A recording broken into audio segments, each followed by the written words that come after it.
We got the new record. End of disclosure. Uh, Yeah. how long did it take to put together from recording to writing? Well, I think I started we started recording end of November, but I think I was writing 13 months before that.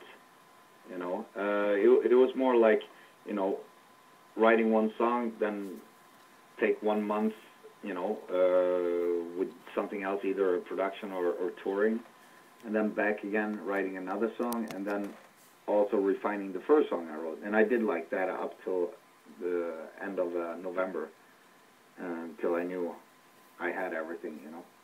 And so it gave me a lot of what do you call it, like perspective of every song, because you could always go back, and I didn't want to stress anything. I wanted to make a good album. And I think it helped a lot because I could always go back and refine the songs before we actually record them. So it gave me a lot of time to balance everything up. And also with the lyrics, I knew I had so many topics that I wanted to include on the album, so that actually came very easy for once. Do you? I guess like you do a lot of writing on your own. Was anything written as a group or like jammed out or anything? No, I mean, I think last time we jammed before a recording was actually Fourth Dimension, in '94. Oh, After that, we were just sitting with old Porta studios and stuff like that in our own homes, all the members and stuff. And then, yeah, it's been like that since that. And then meet up, in the studio, refining the songs we had on the Portas and shit like that. So, I mean, it works. I mean, I have a really good studio, like 70 yards from my house, and it's easy for me to do that. And the other guys have their computers where they can write the stuff with a drum machine and shit like that. So it works fine like that. I mean, it would be cool to jam out, things. But, it seems like since Horg lives in Norway, Michael lives nowadays in Germany, and I live in Sweden, it's not that easy to just sit and jam shit. understood. Yeah. So I see you brought back the old cover art. No, one of your old cover artists. Well, that's Ben Scooter. What made you guys choose Yeah, him? exactly. It was actually me and the label manager in America were like, yeah, we got to come up with a cool. This was like a year before recording the album. Well, maybe around a year ago exactly now. And we're like, yeah, hey, let's ask Wes again, see if he can come up with a killer cover. And then I just told him what the album was going to be about and things like that. And this is his conclusion of my lyrics, I guess. Yeah, because this is like what I believe your third your third personal time working with him because he did the the Bloodbath cover as well. No, I think he did Osculum Obscenum, and he also did like a Carved Up single that was released like '96. I don't know actually if he did the last Bloodbath that I was on. Maybe I'm not sure. Well, I think I'll have to double. I'm pretty sure. Yeah, you have to double check that because maybe he did. I wouldn't be surprised. Cool. Yeah. So we got the new tour coming up. Is Thomas? Was it Thomas or Thomas? Thomas. Thomas, is he still the main guy? Yeah, he's the live guitarist, with us. Cool. Yeah, he's been there for I saw you guys last time you guys came around. He was there, I believe. Yeah, exactly. He's been with us since when is that? Yeah, I think it's since 2009. I think he jumped in. Yeah, because I saw the last tour you guys came around here. I saw Yeah, you he guys was out with in Long us. Island. Yeah, he was And there. it's really good to have a what do you call it? Standing guitarist or whatever. It's we tried to be 4-piece twice now, and it never worked. So, for a long time we were a 3-piece, and it was easier. And then just to get a hired gun in there to help us fill out with the melodies and stuff like that, for live. And yeah, it seems to work fine right now, with him. Yeah, first time I saw you guys, it was a three-piece with just you, Michael, and Lars. Yeah. Yeah. Yeah. Insane. Old days. Yeah. Speaking of like the old days, there's a question about like you guys did that Abyss project. Was that something? What was that all about? I know you guys did 2 records, and I'm having a hard time trying to track those records down. Yeah, I know. Well, it was just a weird thing, since at that time, I just got the studio and stuff like that, and I had a lot of free time on our hands, and, I'm actually a drummer. I'm not really a guitarist, so Lars is a really good guitarist, so we said, hey, let's switch, and since we were really big fans of black metal, we just did our own primitive black metal shit, and it was just fun to do that, There was nothing that we were ever playing live or anything like that. It was just, from the beginning, it was supposed to be like a secret, but then, of course, the label started leaking out who it was because they wanted to sell more albums, and then the whole thing was kind of destroyed. Yeah, cause so like they released like a compilation of that one, so like that's one I still have yet to track it down. All right. Yeah. Okay. I wouldn't recommend the first album. I think the second album is really cool, though. If you're into Marduk and stuff like that, Yeah. I dig some of the older Marduk. Yeah. So let's see. So like I know you guys with like 12 or 13 albums, how it depends on how you want to count Catch 22. Yeah. I think it's 12. Yeah. I would say. Are there any songs out of your whole collection that you guys won't play? No, not really. I think it's just a matter of like for instance, for this tour that's coming up now, there's only 6 songs left from the last tour, on the repertoire. So that there will be a lot of change on the new tour. Definitely going to be 5 songs from the new album, and there's going to be like 3 or 4 songs that we never played live in our whole career, even if it's 15 years old song or whatever, And then there's like 5 songs that we haven't played for a long time, So it's definitely going to be a big change in the set list this time. Cool. Hey, if I ever hear Reincarnation, I'll be a happy kid. Oh, really? Yeah. Yeah. That would be cool. So, like, since you're a busy guy with, like, between Pain and Hypocrisy, I know you kind of go, like, every other year with each band. Is one easier vocally than the other one, or about the same? I think it's pretty much the same. It's you just really have to be prepared when you go out. To make the best out of it. You don't want the 10 first shows to be rehearsal. You want to sound good right away. Of course, it takes a while to get into a new set list and stuff like that. But mainly, both bands are just as challenged for me.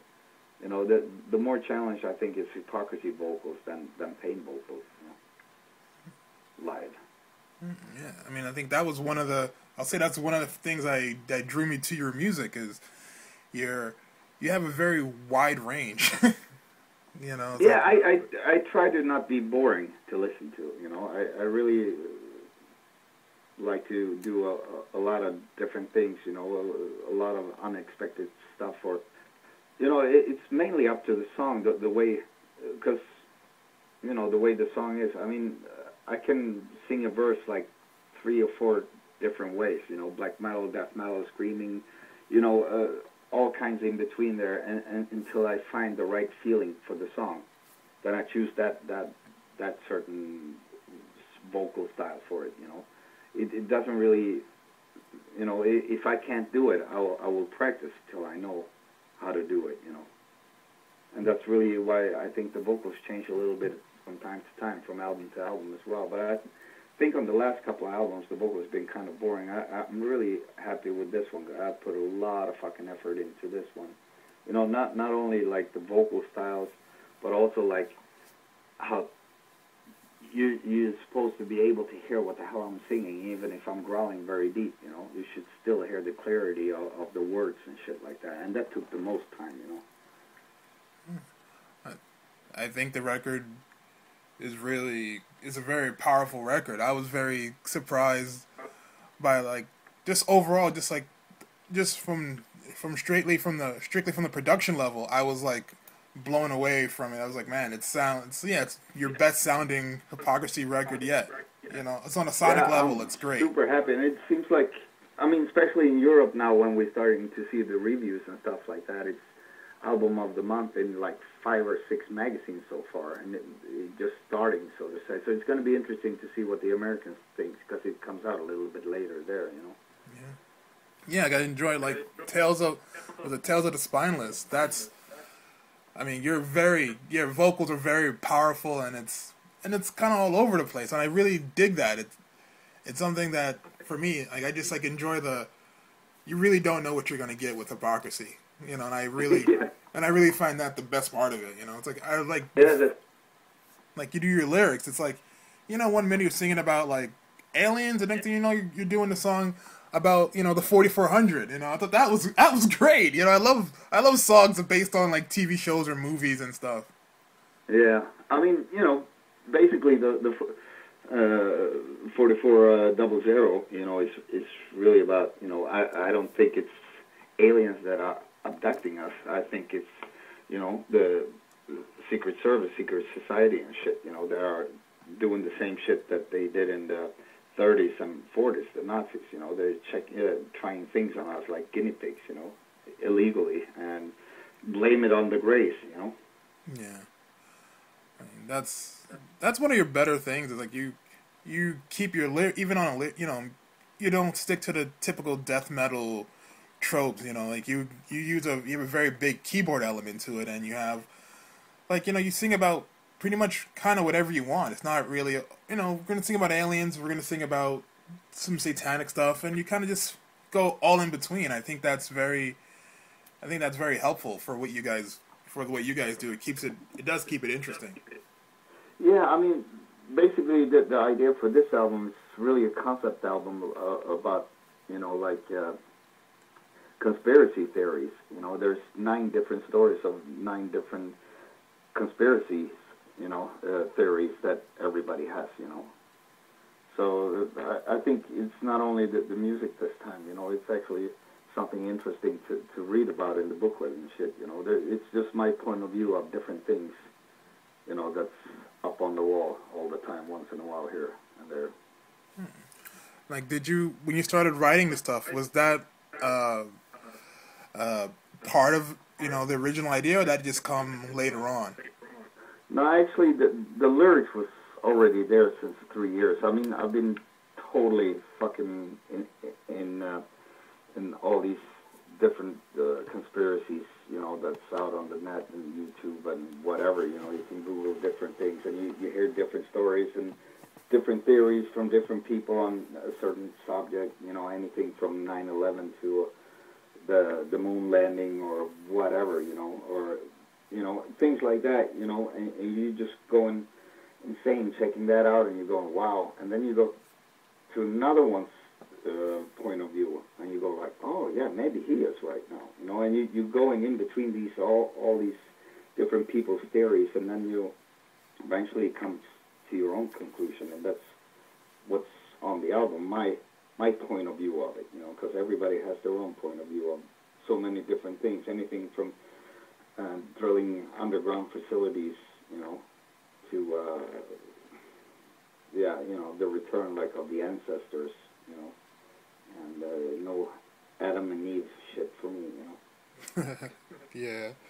Now, I know you said since you, like, write everything at home, do you, what do you start with? Do you start with the guitarist, or since you said since you do drums as well, do you start with drum beats idea? Like, what comes first, like riffs or beats? Yeah, I think rhythm is, most of the times, you know, it's a rhythm that I want to try to write something to. You know, if I have some cool rhythm, you know, like it can be anything from, you know, a Slayer beat, you know, to whatever, you know. And then you start, you know, I never write with my guitar, I write with my head, and then afterwards I have to pick it out on the guitar, what I have in mind, you know. So that's mainly the most common way of me writing. Sometimes, of course, if I rarely sit and jam on the guitar, you know. When I have a guitar in my hand, it's because I have to record or to write something, you know. So I'm not really jamming things out and sitting, doing like blues kind of things. It's more like I have it in my head already, and then I have to figure it out on the guitar. It's a different process.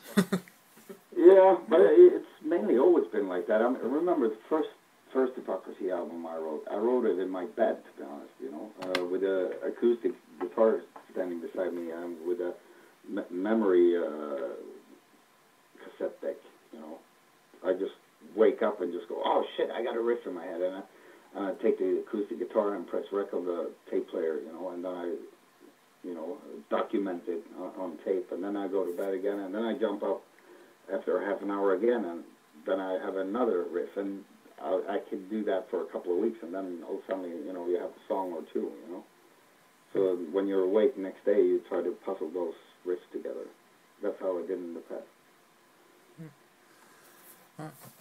Do you get, like, between, like, Pain and Hypocrisy, do you ever feel like there's, like, what's left to cover musically for you, or you think those cover, like, pretty much all your music ideas?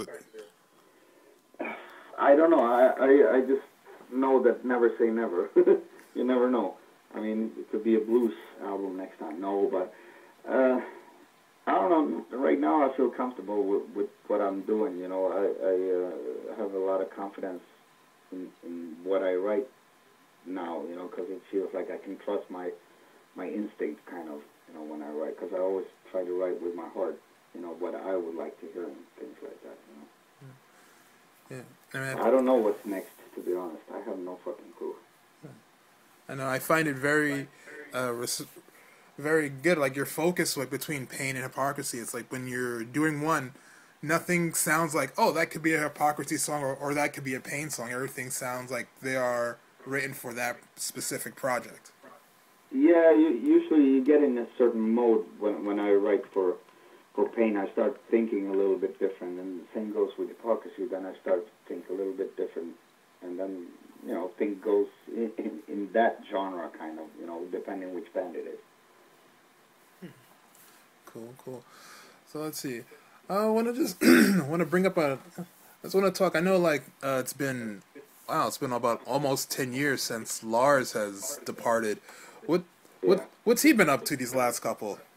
Actually, he helped me out with the song Return, to write that song. We're still good friends and stuff like that, and he, in the past, me and him and Michael wrote a lot of songs together, He has a certain way of writing, I have a certain way of writing, and Michael has a certain way of writing. And I guess that's how the Hypocrisy music came out, the style came out at the end. 3 different writers, combining it together. So, yeah, I wanted him to be a part of one song, to get his trademarks into it. You can definitely hear the Return sounds really like old Hypocrisy, I would say. Yeah, it does. That's a good ender. I like it. It's like about 6 minutes or so, but it feels a lot longer. Yeah. It's a good, cut your wrist song, Yeah, definitely.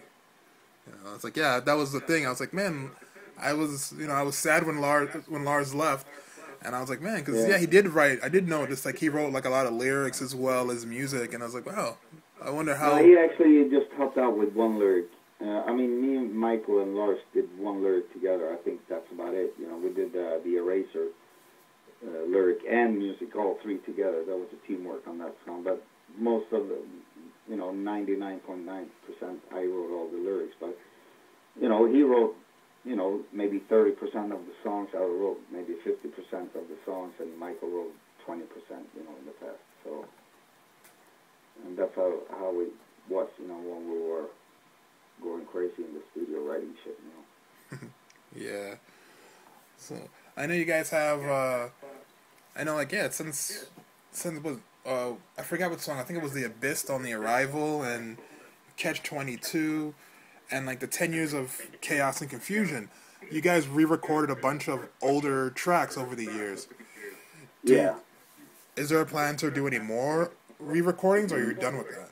Nah, that was more like an anniversary thing, you know, for the 10 years of Chaos, you know. When it was about the Abyss was more a bonus song on the Fourth Dimension, I think, on the Digipack. So it never really came out, you know, and that was actually the first thing I ever recorded in the Abyss studio. So that was like a memoir thing for me, you know, personally. But we said, like, hey, let's do it again, you know, like 15 years later or something like that, you know. Or 10 years later, I can't remember what it was, you know. And with Catch-22, it was, you know, the album was different and people flipped out, you know. And it was funny afterwards when I put on more growling vocals and more common drum sound, you know, on it. Then people say, oh, I really like the original. Yeah, but I remember you wrote a bunch of shit in the paper when it came out. Yeah, I know, it took me a while to understand the album, you know, so it's kind of weird. Yeah, you know, like, yeah, I remember, like, first listen, I was like, whoa, this is definitely different. Yeah, I was pissed, man. I hated the world, and you can definitely tell by the album that it was like that. Yeah, you're definitely hear the venom in your voice. Yeah, everything.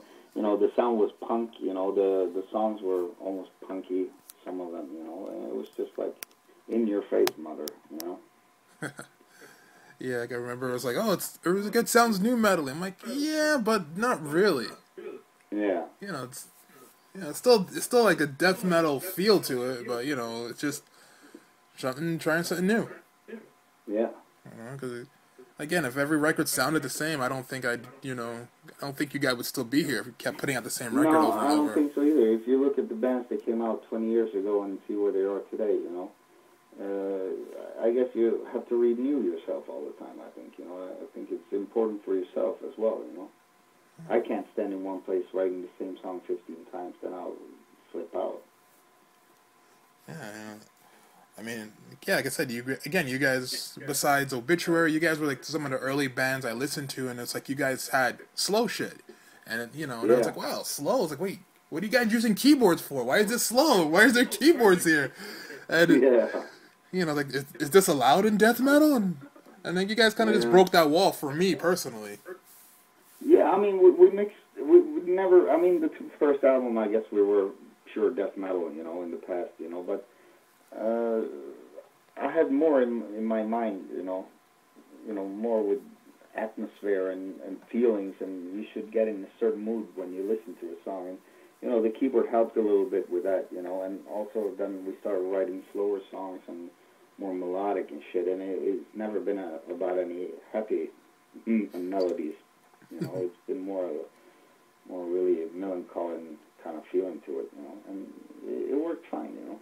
So, I mean, I don't know what kind of metal band we are. We're a mix of a bunch of different metal genres, I guess, you know. And I respect that just because, you know, yeah, sometimes a lot of bands do get very repetitive, and this whole genre does get kind of boring at times. And I kind of like the fact that you and a few other people, like you and Devin Townsend, keep it, to me, like, you guys are like some of the innovators to me. You guys keep switching things up musically. You never know what to expect with any of you guys. Yeah, and the funny thing is, I never have any clue what's going to happen on the next album ever when I start writing either. So it's a surprise for me as well when I listen to an album when it's done sometimes. As long as I'm happy with the songs, you know, and it feels right, you know, I don't care what it is, if it's samba or whatever, you know, as long as it does something for me. So, besides, like, vocally, what do you think the big difference between the last record and this one is? The simplistic of the song structure and the riffs and the melodies. I think there's more hooks on this and more straight to the point. You don't have to listen to the album 3 times to get it. I think the first time you hear it, you know what you get, and you remember the melodies and stuff like that. I think that was my main concern, and also with the vocals to take it to another level, you know. Yeah, when I first heard it, I was like, all right, the end of Disclosure, that was a very like to me that was an interesting choice to start off the album, because normally I'm used to albums that kind of hit you with here's a fast song, here's a straight attack song, and this was kind of a little bit more like mid-tempo and subtle, like beginning. Yeah. So it did remind me more of like the Fourth Dimension in that sense, you know. Yeah, maybe a little bit. Yeah. So let's see. You've done pretty much a lot of stuff besides music. You know, you've done some acting still, and you own a village. Like you what's left? You know, it's like you have between your music and like acting, and being a real estate mogul. Like what's left? Well, going to the dark side of the moon, I guess. No, I mean, acting, it wasn't really any acting. It was a little bit, but I would love to really get into it, though, because it seems like a really fun thing to do,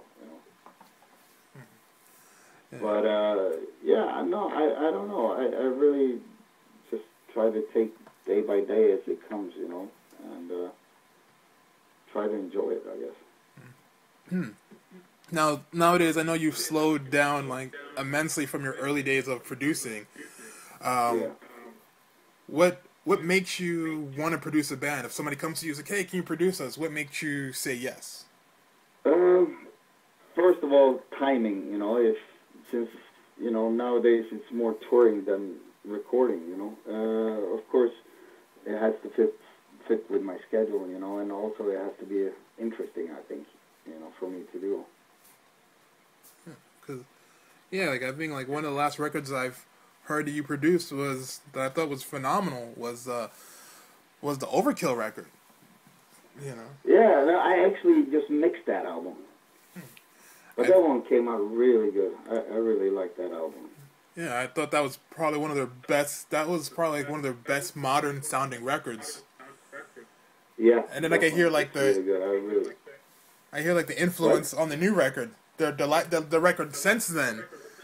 It does sound the same. I'm really happy with that. It sounded really cool. Yeah, I mean, so you still have Abyss and Tommy's still working there as well? Well, he works a little bit, He has his own studio in the same building, He always did, So it's not really that we're working together, He has his band and I have my band, Cool. Do you ever are there times where you get nostalgic about like the old days, like when you lived in Florida? Yeah, of course, man. That was a fun time, 18 years old and fucking all crazy, party every day, for 3 years. It was really good. It's perfect for being 18 to 21, Insane. Yeah. Now, do you, you are pretty known for for some of your party habits, you are like, you like your drink. Oh yeah, definitely. When I drink, I drink, When I party, I party. Yeah. For sure. Now, are you one of those guys who I can write sober or I can write, with a couple in me, or doesn't matter? I like to be sober when I write riffs and lyrics and stuff like that. I mean, I can get a lot of ideas, like business ideas, like when it comes to like stage show or themes for lyrics and stuff like that, when I get drunk.